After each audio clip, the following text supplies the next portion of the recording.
Good wishes, dear students. In today's class also, we will balance the given chemical equations using the algebraic method. Now, as I told you, potassium chlorate, that is KClO3, stands for potassium chlorate. When it undergoes thermal decomposition, we get potassium chloride and oxygen. Now the given reaction is not balanced. Oxygen is 2 times, oxygen is 3 times. Chlorine is 1 time here, chlorine is 1 time here. And potassium is 1 time and potassium is 1 time. So but it's not a balanced equation. We need to balance it. So as usual, we have done in the previous class. Let's give the chemical variable. Let's write here A, B, C. First let me write in terms of potassium. So what's the variable I have written to be here? A is equals to how many times on the other side also? B. This is 1 time A is here and 1 time B is here. So I'm writing A is equals to B. So potassium we have represented.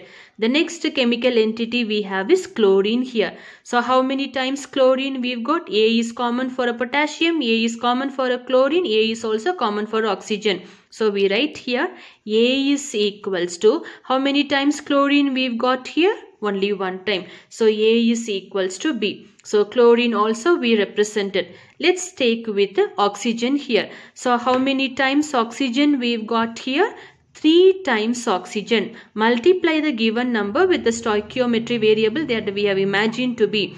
So that is 3A is equals to how many times oxygen we've got here? 2 times. There is no oxygen term here. So we'll write it as a 2C. So these are the 3 representation in terms of potassium, chlorine and oxygen.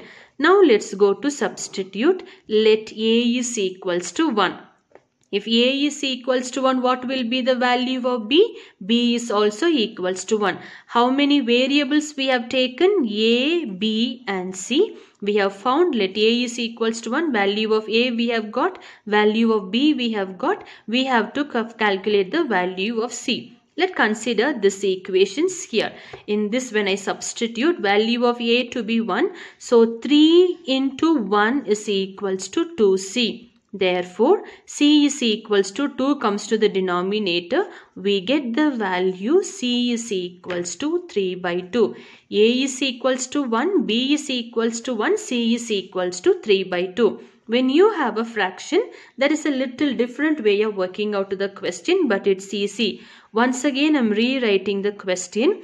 Potassium chlorate. When it undergoes thermal decomposition, you get a potassium chloride and oxygen goes out here. Now what's the values that we have calculated to be? Potassium chlorate to be 1 time, B value to be 1, C value we have calculated to be 2 times.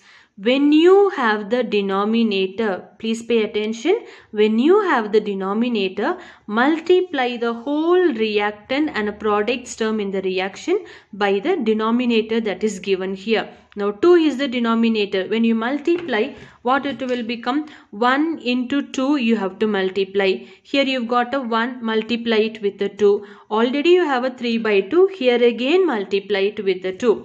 So what happens? 2 ones are 2. Potassium chlorate gives me 2 ones are 2 potassium chloride. 2 and 2 get cancelled. We get a 3 times oxygen.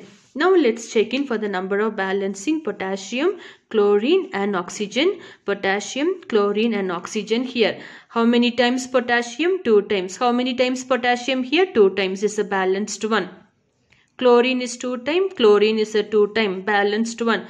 Oxygen 2 3s are 6 or 3 2s are 6. Here also 3 2s are 6 is a balanced one. So this is how we balance the chemical reaction. Remember, when you get the fraction, multiply the numerator of the whole reaction by that number, including the reactant where the fraction is found there. Thank you.